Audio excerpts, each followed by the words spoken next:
All right, thanks for tuning in once again. It's Ishmael Sistrunk with the St. Louis American and STLamerican.com, here with the Rams Roundup columnist, Palmer Alexander III, and we're here for the Rams recap. Palmer, you predicted it last time I got my little boast in. This week, got to give you your props. You called it. I didn't see it coming. The Rams defeated the San Francisco 49ers once again in overtime. How did they do it?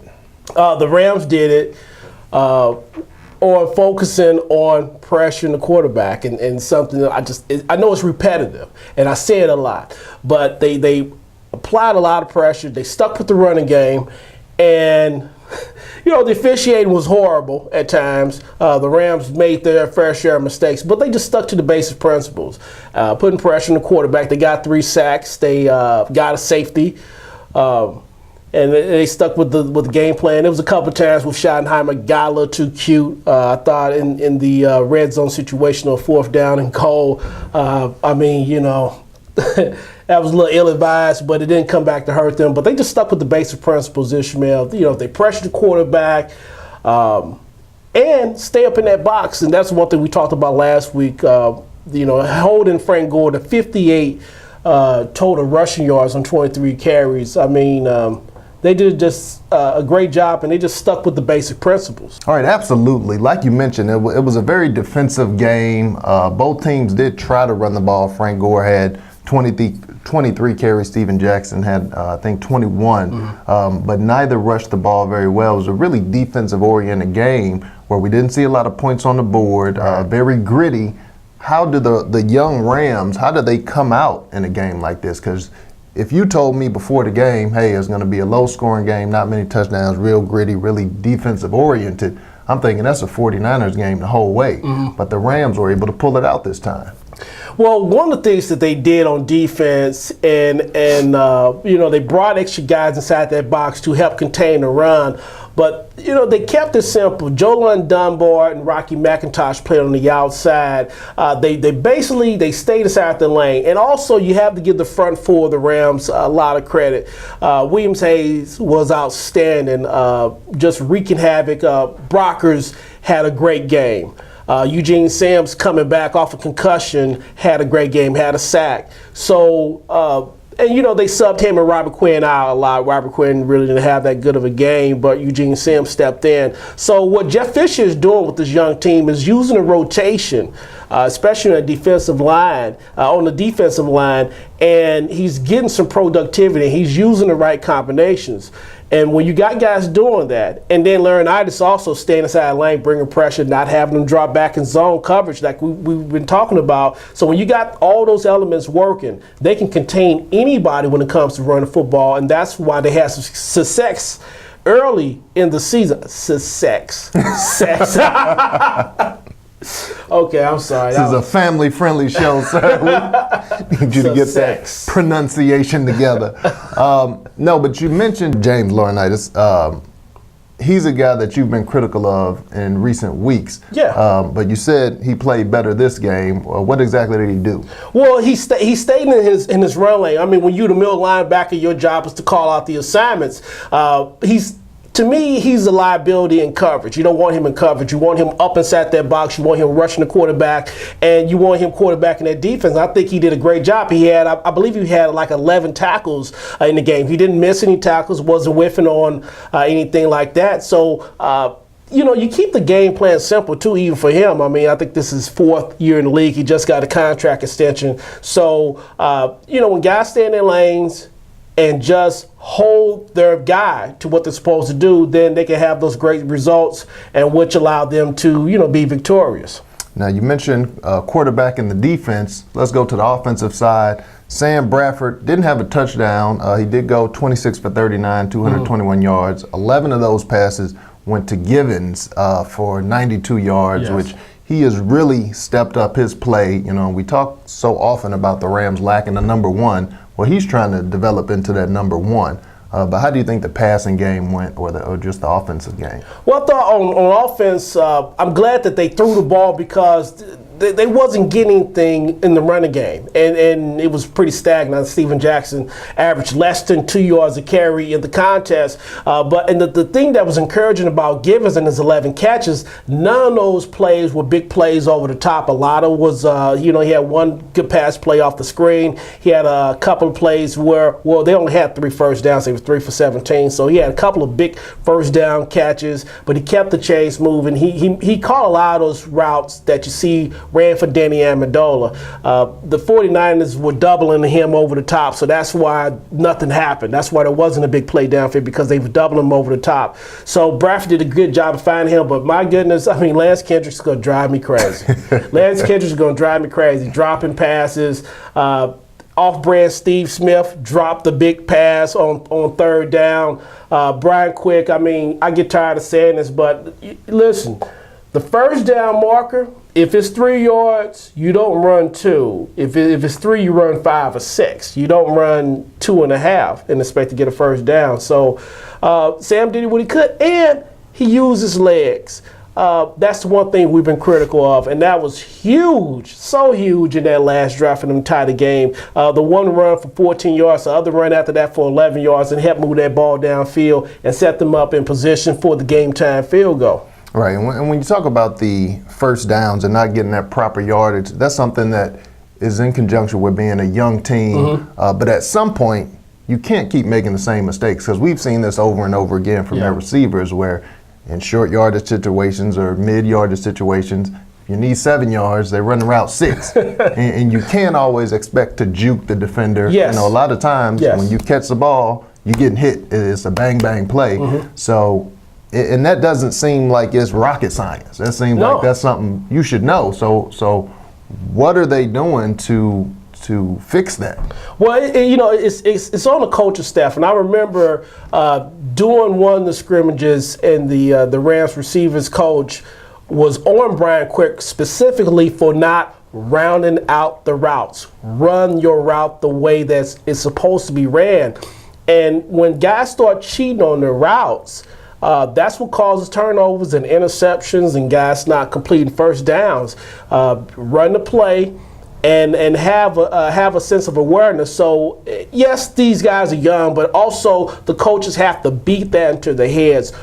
Run your route completely. Don't round off your route, try to cheat, get an extra yard or two, because that could be the determination from an incomplete pass or an interception. Also, I got to note that Steven Jackson did a great job catching the ball. He didn't run the ball well, but he caught the ball effectively, was a great safety valve for Sam Bradford, and he made some great blocks when they was bringing extra pressure up the middle. Right, and that's something I don't understand why the Rams don't use him in that capacity more. Early on in his career, he really was a threat out the backfield. It seems like as the years have gone on, they haven't thrown to him as much. But he has excellent hands. He's excellent at catching the ball, and he's excellent at picking holes. So, anytime you run those screens or those short passes where he's just the dump-off man, he's going to find the holes where they're at.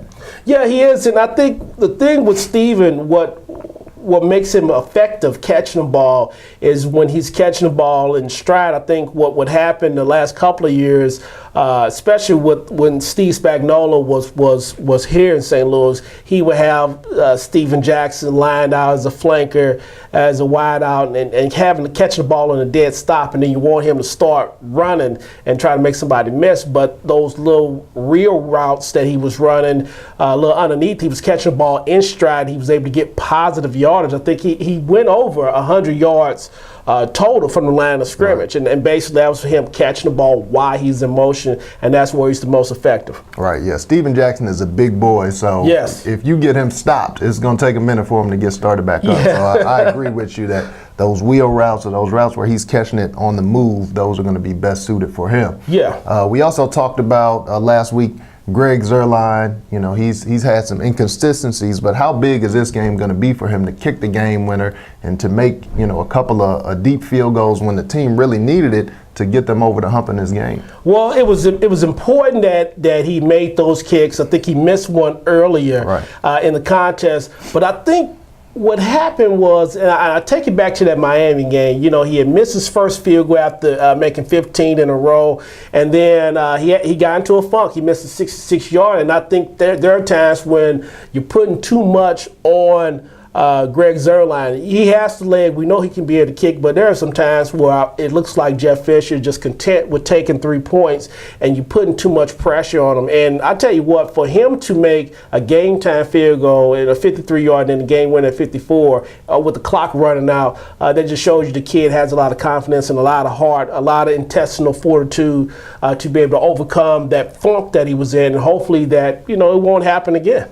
Right, and I think when you talk about 66-yard attempts and anything above 60, that's really the coach saying, hey, let's give a try at this record. I don't think that's really a pressure kick because you don't expect them to make that, but he's got the leg. Yeah, but in that case, you want to try to tie the game with a 66-yard kick? That's that kind of stuff. I expect that out of Gary Pinkel.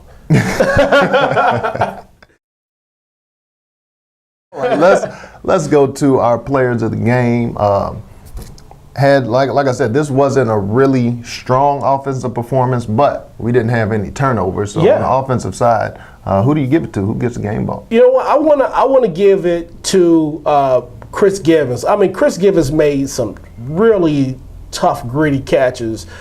He showed that, hey, he's not afraid to get physical. He took a lot of those hits that you normally see Danny takes. So I'm going to give it to him, and he's adding another dimension to his game.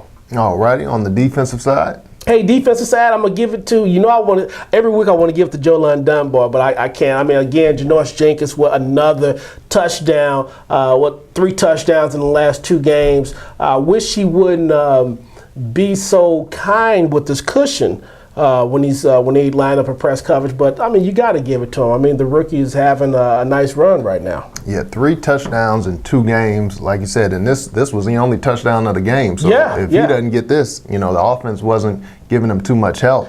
And, I mean, how boneheaded was that play by Kaepernick or even the play call of running an option when you're down in that position?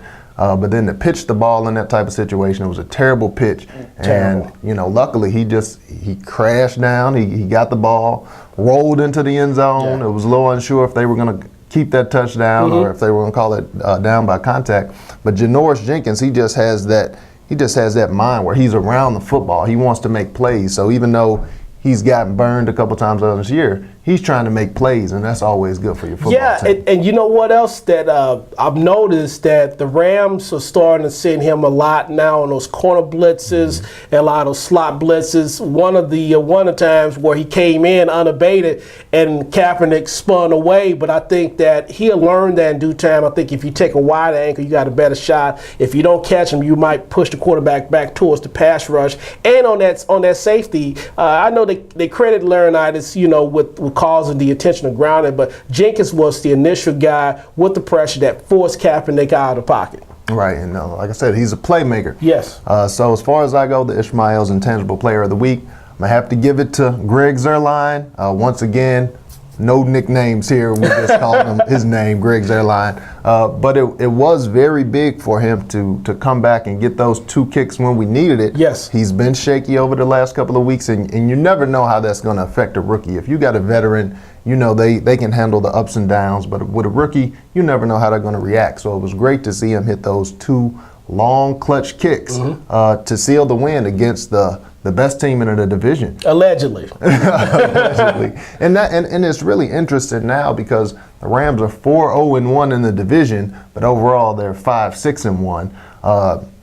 Do we start talking that P word now, or do we have to? I floated out there in my column last week, and from time to time, I would write something really crazy and off the wall. But that's expected. The playoffs, if the Rams pull off a win against Buffalo, now, I mean, we have to talk about it. They right there on the outer rim, on the outer fringe. If they win this Sunday, it's time to start talking about it because it's a reality. So as you mentioned, this Sunday they will be up against the Buffalo Bills, who are 5-7, pretty much the same record, minus that tie. What do you think of the Rams' chances? The Buffalo Bills have been, pretty erratic themselves. Yeah. How do you see this matchup looking? Well, I I'm gonna stick with a hot hand, and I'm gonna tell you why I think the Rams are gonna win. I think the Rams are gonna stick with the simple, basic principles. Again, Ryan Fitzpatrick, he's a good NFL quarterback, but he's a little bit overconfident. And he tries to make a lot of throws that you know he can't make. He doesn't really have the arm strength to do. And I expect the Rams to pressure him and apply that pressure. And I think what the Rams are going to do with those corners, they're going to bring them up. I think they're going to play a lot more bump and run and a lot more press coverage. If the Rams did more of that, we probably would have saw a few more pick sixes, at least 2 or 3 examples in that last game. C.J. Spiller, very explosive running back with Buffalo. I think the Rams going to keep it simple, keep guys up in that box, and everybody's going to stay in their lane. If they get that consistent, if they win those battles in the trenches on the defense side of the ball, I think they'll be able to eliminate the running game. And again, it's going to make it difficult for Fitzpatrick to be able to throw the ball downfield. Yeah, a lot of it is going to rely on the defense. Like I said, Fitzpatrick especially is erratic. You know, once he got that big contract, he's one of those guys. He had a career year on a contract season, and after that, he's been So the Rams defense are really going to have to pressure him, and they're going to have to throw some different schemes at him to throw him off. Offensively, you know, they have Spiller, like you said. They have Stevie Johnson, who's a quality receiver. So they have talent out there in Buffalo, but they don't scare me. What scares me is this is lining up as one of those games the Rams should win, where you basically favor the Rams to win this game. Right. And when they get in those situations, they have underwhelmed thus far this season. It seems like they play better against the teams that you expect them to lose to than the teams you expect them to beat. So has this team learned enough, this young team learned enough to win the games that they're supposed to win and win them decisively? Yeah, and I think that the Rams, at least they got something to go on now. It's not like in the beginning of the year like you didn't know. I mean, the conditions they had to play in Detroit, I think in Chicago was the environment was tough. So I don't think the environment is going to rattle them. Like you say, you want some consistency, and I think at this stage of the season now, I mean, it's only 4 games left. I think a lot of that should be behind them. They should be ready to play football and at least try to put themselves in the best position to finish with a winning record, which they haven't done in a long time. Yeah, and I do think the Rams will get this game. One of the brilliant things that Jeff Fisher has done, you know, he ran Daryl Richardson a lot early to keep Steven Jackson preserved, and Steven Jackson still looks fresh, you know, this late, like you said, 4 games ago in the season. So I think that's going to pay off for him. I think that this win against the 49ers will give them the confidence, you know, to try to go and play hard. So I do see them winning this game. The playoff thing, I don't know. They're still behind the 8 ball in that. But they definitely have a chance to have an opportunity. Well, I think what's going to help the Rams is their division record. And one of the things that I did say, listen, if the Rams want a shot at it, they got to go at least 4-2 in the division. I mean, they already got that accomplished. Obviously, they got to beat Seattle the last game of the season to really help solidify their chances. You know, the common opponent, who knows, the tiebreaker may come down between them and Seattle at the end. And if it does, it's very important that the Rams handle business against Minnesota and Tampa Bay as well, because those are the same common opponents of the 49ers and the Seattle Seahawks.